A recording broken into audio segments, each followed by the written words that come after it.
Hey, let it be known, I'm working hard when I ain't on the phone. This ain't a home, this ain't a foe. Grind never stopping, I'm keeping it cold. Unlocking the door with the holy key. You supposed to be this close to me, and hopefully you understand G.O.D. Maybe this cold. Ah, le club prend une tournure que j'adore. Moi, certains vont me dire, mais c'était fou, regarde tous les joueurs bons qui s'en vont, etc. Mais des joueurs bons qui ne jouent jamais, ça ne sert à rien. Je le répète encore une fois. Oui, on a vécu des bons moments avec Marco Verratti. Oui, Neymar nous a fait des bons trucs. Mais ils ne sont jamais là, les mecs. Aujourd'hui, le PSG a convoqué Neymar, Verratti, Renato Sanchez, Ekitike et Juan Bernat en leur disant qu'ils ne comptaient pas sur eux cette saison. D'ailleurs, ils n'ont pas fait la photo officielle du club. Bon, après, il y a une photo qui peut se dérouler après le mercato. Visiblement, il y aura une deuxième photo officielle. Donc ça veut pas grand... Pour moi, ça veut rien dire, voilà. Mais le fait que le club ait convoqué les joueurs pour leur dire clairement, on ne compte pas sur vous, trouvez-vous un club pour dès cet été, le club prend une nouvelle tournure que moi, j'apprécie. C'est-à-dire qu'à un moment donné, trop...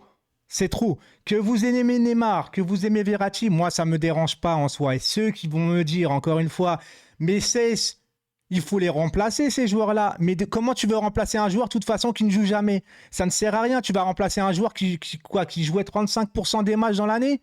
À un moment donné, c'est un peu plus facile de les remplacer de toute façon. Moi, je le dis encore une fois, il vaut mieux des fois prendre des joueurs un peu moins forts, mais un peu plus fiables. Je le répète parce que moi, ça me bouffe en vérité. Un joueur rempli de talent, on ne parle pas de talent, un joueur rempli de talent, mais qui ne joue pratiquement jamais, ça ne sert à rien, les gars. À un moment donné, il faut se rendre à l'évidence. Arrêtez juste de vous focaliser sur les bons matchs de certains joueurs ou juste le talent. Le talent, c'est bien, je le répète, mais la fiabilité, les gars, je le répéterai sans cesse, c'est mieux, en vérité. Tu vois, Ekitike, c'est autre chose. Ekitike, je pense que le club, voilà, il pense qu'il n'a pas le niveau Paris Saint-Germain et peut-être qu'il va être introduit dans le deal avec Kolo Muani, de ce que j'entends. Moi, je n'ai aucune info, je suis comme vous, je donne juste mon avis et tout. Moi, je trouve ça très bien. À un moment donné, ça suffit. Voilà, je vous le dis honnêtement, ça suffit. En plus, Verratti et Neymar, sans vous mentir, au-delà de leur talent, on sait que hygiène de vie, ça ne va pas ensemble avec footballeurs professionnels. Et qu'est-ce que vous voulez que je vous dise aujourd'hui? Qu'est-ce que vous voulez que je vous dise? Ça va économiser de l'argent, du salaire, peut-être restructurer. Alors, je ne dis pas que cette saison ne va pas souffrir, les gars. Ce n'est pas mes propos, en vérité. Mais moi, en vrai, souffrir cette saison ne me dérange pas. Moi, j'ai connu un PSG depuis 93, tu vois. J'ai vécu du bonheur avec ce PSG-là et aussi de la grosse tristesse. Des trucs où tu t'arrachais les cheveux. D'ailleurs, j'en ai plus. Mais voilà, ce que je veux dire d'ailleurs, c'est que moi, ça ne me dérange pas si on prend une année de transition pour tout restructurer et voir que le club va aller de mieux en mieux collectivement, parce qu'à un moment donné, il faut un collectif. Moi, je l'ai toujours dit, trop de stars, tue les stars. Regardez à l'époque où le Real Madrid fonctionnait très bien, c'était CR7 et les autres. Même si tu avais un Benzema, un Gareth Bale, c'était toujours CR7 qui était mis en avant. Au Barça, même à un moment donné, quand tu avais Messi, Neymar, Suarez, c'était Messi quand même et les autres, parce que Neymar venait d'arriver, il venait pour apprendre, etc. Il venait de Santos, c'était pas encore la grosse star d'aujourd'hui, etc. Ce que je veux dire, c'est qu'au PSG, tu avais Neymar, tu avais Mbappé, tu avais Messi et les autres. Et pour moi, ça ne fonctionnait pas à long terme. Aujourd'hui, il te faut peut-être, oui, une grande star. Là, apparemment, tu vas peut-être perdre les trois et je m'y attendais pas, mais en même temps, je vous l'ai dit, c'était couru d'avance. Neymar, tu peux pas forcément compter sur lui physiquement et c'est malheureux parce que si on reparle de Neymar encore une fois, je suis pas là aujourd'hui pour le faire à charge, je l'ai fait la dernière fois déjà. C'est un talent exceptionnel, mais au PSG, ça ne fonctionne pas. Ça ne fonctionne pas. Il fait le yo-yo avec son physique. Il se blesse souvent. Malheureusement, c'est pas tout le temps de sa faute parce qu'il se prend des gros coups, etc. C'est la faute aussi peut-être à pas de chance. En attendant, il y a un moment donné, il avait même voulu partir du PSG, limite à peut-être te donner de l'argent de sa poche, je sais pas ça, je sais pas trop si c'est vrai, donc je préfère pas aller dans cette position-là. Mais voilà les gars, moi je veux un club qui se restructure. Si aujourd'hui on me dit que, écoute, le PSG va faire des recrues convenables, tu vois, avec un collectif, mais qu'on n'y arrive pas forcément en termes de résultats parce que ça va être un peu compliqué, mais que dans les années à venir, tu gardes un Luis Enrique qui va t'installer une ADN de jeu agréablement beau à voir jouer et qu'en plus de ça après tu laisses confiance à Luis Enrique pour les futurs recrues et que toute la direction travaille main dans la main, oui, ça fait beaucoup de choses. Ça fait un gros fantasme pour moi, mais j'ai envie d'y croire et j'ai envie de savoir que ça va se passer comme ça. Si aujourd'hui, je vous dis année de transition, mais dans les futures années, eh ben, ça va être un club où il n'y aura plus de merde extra-sportive, où tout va être vraiment calé, où les joueurs vont être là pour le projet et tu vois, vraiment, ils vont être là concentrés à 100% pour le PSG, qu'il n'y aura plus des déboires en dehors du terrain et qu'on va aller de mieux en mieux et que les résultats vont suivre et que des nouvelles recrues avec beaucoup de talent vont arriver. Vous dites pas non, vous dites pas non, vous préférez rester sur des années comme ça où il y a eu beaucoup de merde en vérité sans forcément de gros résultats. Alors ceux qui me disent encore une fois, mais Verratti, Neymar, Seyss, comment, mais tu te rends compte, on va perdre en qualité, etc. Mais ils n'étaient pas là la saison dernière, Verratti n'était pas là la saison dernière. Neymar, bon, il a été blessé 4 mois, mais il n'était pas là la saison dernière. T'as bien fini à 1 point d'avance seulement sur Lens. On a bien fini avec un jeu complètement dégueulasse.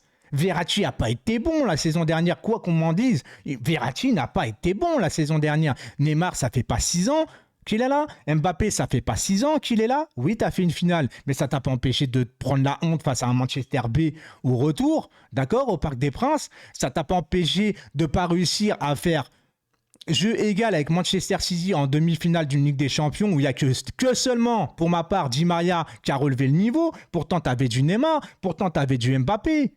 Mais rappelez-moi un petit peu, je suis pas fou. Les joueurs, ils étaient là depuis 6 ans. Qu'est-ce qu'on a fait pour passer un cap sur le terrain avec tous ces joueurs-là? Je le répète parce que pour moi, encore une fois, les gens me traitent de fou et je m'en fous. En fait, j'assume mes propos. Navas a été le déclencheur de cap sur un terrain en termes de football. La preuve, il est là, tu fais finale, demi-finale, il n'est pas là, tu retournes dans tes travers et en plus Neymar et Mbappé sont là.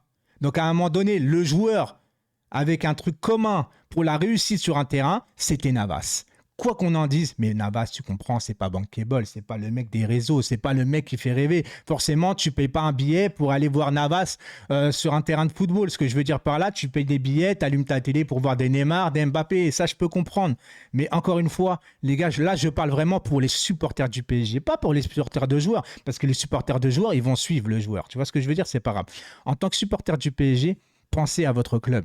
Pensez au bien du club en vérité. Et le bien du club aujourd'hui, il faut une restructuration, une nouvelle ère. Et la nouvelle ère, eh ben, c'est fini, les anciens. Verratti a aussi participé, je suis désolé, à la remontada, à Manchester à Manchester B, l'élimination. Et il n'a pas participé au Final 8. Il a juste participé au match aller face à Dortmund où il a été très bon. Après, il a été blessé. Et même jusqu'en demi-finale de la Ligue des Champions, Verratti n'était pas là. Donc, à un moment donné, Verratti a participé aussi au déboire du PSG et n'a même pas participé à la réussite du Paris Saint-Germain. Alors, je ne crache pas sur Marco Verratti parce que je trouve que c'est un talent unique. Mais malheureusement, il se repose trop sur ses lauriers. Il est trop dans un confort et son hygiène de vie, voilà, c'est des joueurs en claquette au PSG. On n'a plus besoin de ça. On a besoin des joueurs qui ont faim au PSG. Peut-être avec moins de talent, mais qui ont faim. Si aujourd'hui, on fait partir Marco Verratti et vous me dites qu'on fait venir un Barella, 100 fois, je signe. 100 fois. Et Neymar, bah écoutez, comme il n'est jamais là, de toute façon, tu ne le remplaces pas.